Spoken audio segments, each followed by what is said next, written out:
Selamat datang di YouTube channel Mami Briel. Hai Mamis, ketemu lagi ya di YouTube channel aku, ibu rumah tangga dengan satu orang anak untuk kegiatan sehari-hari dan kegiatan parenting. Nah Mamis, di video kali ini aku mau berbagi tips ke Mamis berdasarkan pengalaman aku mengatasi anak gerakan tutup mulut atau yang biasa kita kenal GTM. Nah, seberapa banyak sih anaknya Mamis yang GTM? Karena banyak banget faktornya. Karena memang GTM itu menjadi salah satu masalah yang membuat kita menguji kesabaran pakai banget ya Mamis. Untuk itu simak terus videonya ya Mams.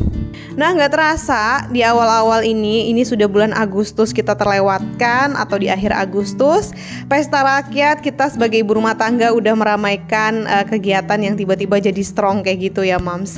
Nah, kalau misalnya di daerah aku, kita itu sambil jaga anak ya, emak juga butuh hiburan dengan seperti ini ya, tarik tambang adalah agenda yang lagi rame di sekitar rumah aku waktu 17-an kemarin, dan ini flashback aja. Tetapi untuk menjaga anak juga kita perlu ya Mams, karena anak itu nomor satu, meskipun harus membagi waktu dengan aktivitas fisik dan juga hiburan kita sehari-hari.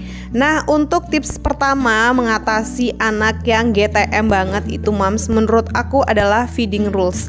Feeding rule ya, atau biasa kita kenal itu aturan makan. Seberapa besar sih Mams praktek aturan makan ini yang juga sangat penting untuk mengatasi anak yang sedang GTM. Nah Mamis, yang pertama itu kita harus bisa tetapkan jadwal makan untuk anak kita. Makan pagi, makan siang, makan sore, begitu ya Mams. Dan pastikan jadwalnya itu bisa tepat. Kalaupun molor-molor, jangan sering ya Mams. Kalau contohnya aku, baby Briel usia 9 bulan, jam makannya dia itu pagi jam 7 atau jam 8 malam. Nah, karena anaknya itu setengah 7, jam 6 tuh baru bangun ya Mams. Biasa aku ajak jalan kayak berjemur atau dia main dulu sebentar. Nah, kalau misalnya makan siangnya itu bisa antara jam 12 atau jam 1 siang. Karena pada posisi itu dia itu sudah baru bangun, atau juga biasa habis cemilan di jam 10-nya dia, atau dia habis minum ASI. Nah, jadi kalau misalnya jadwal makannya itu segitu ya, aku usahakan di jam segitu setiap harinya dia harus makan siang. Nah, kalau makan sore itu antara jam 5 sampai jam 6 sore, mentok-mentok setengah 7 ya Mams. Jadi kalau misalnya lewat daripada itu, biasanya malam itu dia sudah ngantuk di jam 8 malam dan dia sudah tidur. Jadi jadwal makan itu aturannya sangat tertib, dan Mamis jangan sepelekan karena ini bisa mempengaruhi pola makan anak ya. Dengan memberi jarak juga itu 100 menit ya Mams. Misal dalam waktu 100 menit itu tidak kita kasih susu, atau tidak Mams kasih sufor atau cemilan, sehingga bayi itu merasa lapar gitu. Jadi kalau misalnya dia lapar, otomatis makannya dia akan lahap dan gak GTM. Selanjutnya Mamis juga bisa terapkan makan itu maksimal 30 menit, jangan lama-lama, karena bisa menghindari stres bahkan bosan kepada bayi. Apalagi baby Briel saat ini tuh udah gampang banget bosan. Jadi makannya dia itu aku batasi maksimal 30 menit, kalau bisa kurang daripada itu. Nah, setiap makan jangan berikan cemilan ya Mams, karena kalau dia membuat kita kasih cemilan, bisa aja dia akan memilih untuk nyemil aja dan gak mau makan berat. Untuk minumnya air putih saja ya Mams, dan itu juga jangan terlalu banyak kalau saat makan. Dikhawatirkan kalau terlalu banyak ini bisa membuat dia itu kembung dan dia kenyang, jadi makan padatnya dia itu justru berkurang. Nah, untuk aturan makan juga aku buat itu berdasarkan lingkungan makan. Dia itu harus happy, nggak marah, harus ceria, jangan ada distraksi atau gangguan makan kayak nonton atau lari-lari. Ya, itu yang bisa membuat lingkungan makan itu mempengaruhi juga anak itu GTM. Jadi dia itu nggak fokus ya Mams. Dan untuk caranya itu aku ajarin dia duduk. Ingat, makan itu duduk, jadi untuk dipertegas, bahkan kita kasih contoh ke anak kita, kalau makan duduk itu bisa nggak kesedak atau juga nggak lari-lari. Jadi itu bisa bikin anak kita itu betah makan duduk karena udah dilatih fokus dan dilatih secara kebiasaan. Nah, semangat terus ya Mams. Pasti Mamis juga lagi berjuang untuk membuat anaknya bisa makan nggak ada drama GTM gitu ya. Nah, selanjutnya jangan berikan imbalan sebagai bentuk hadiah atau reward. Contoh, misalnya mamis anaknya itu udah ngerti hadiah, ngerti kado, ngerti mainan. Dengan iming-iming ayo makan banyak, nanti akan kita kasih misalnya sepedaan gitu atau berikan mainan. Nah, ini akan menjadi stigma buat anak dan membuat anak itu menjadi tertantang. Kalau misalnya kita nggak kasih hadiah, dia nggak bakal mau makan. Nah, ini justru akan dihindari ya moms.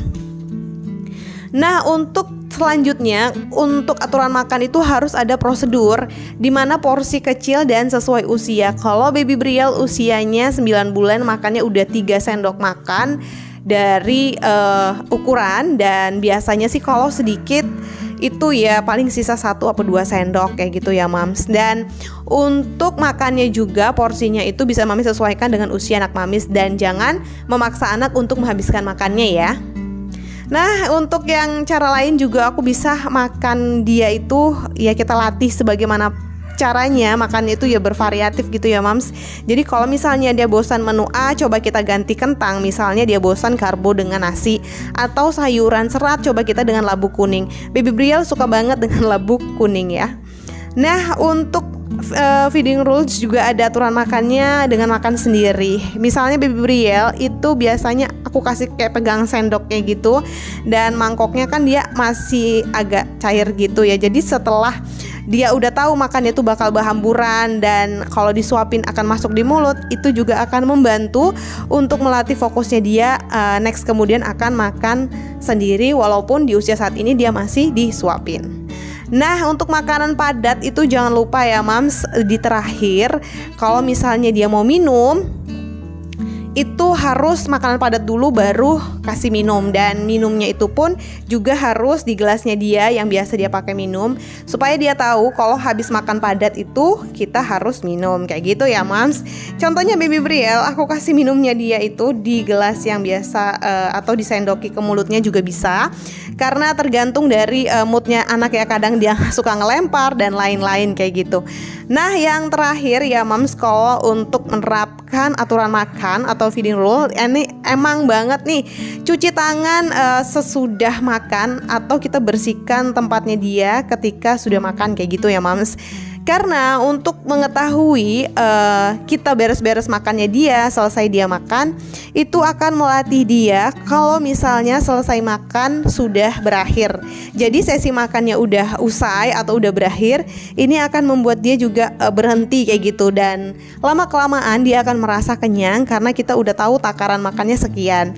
Nah, memang feeding rules ini harus kita terapkan perlahan-lahan ya mams. Kalau misalnya dia nggak mau yang cara satu, silakan pakai cara yang lain kayak gitu. Nah, kalau misalnya mamis ada cara lain dari aturan makan atau feeding rules, silakan mamis komen di kolom atau di deskripsi di bawah, dan juga di kolom komentar. Gimana sih sharing-sharingnya mamis udah ngerapin feeding rules seperti yang aku sebutkan tadi panjang lebar. Mohon maaf jika ada salah kata atau salah tindakan, dan video ini sepertinya berakhir dulu. Dan bagi mamis yang baru ketemu channel ini, mamis boleh dong komen-komen atau sharing-sharing bagaimana penerapan parenting mamis di rumah. Dan tentunya ini ala aku, dan mohon maaf kalau masih banyak kekurangan dan kesalahan. Sampai bertemu di video selanjutnya. Bye-bye.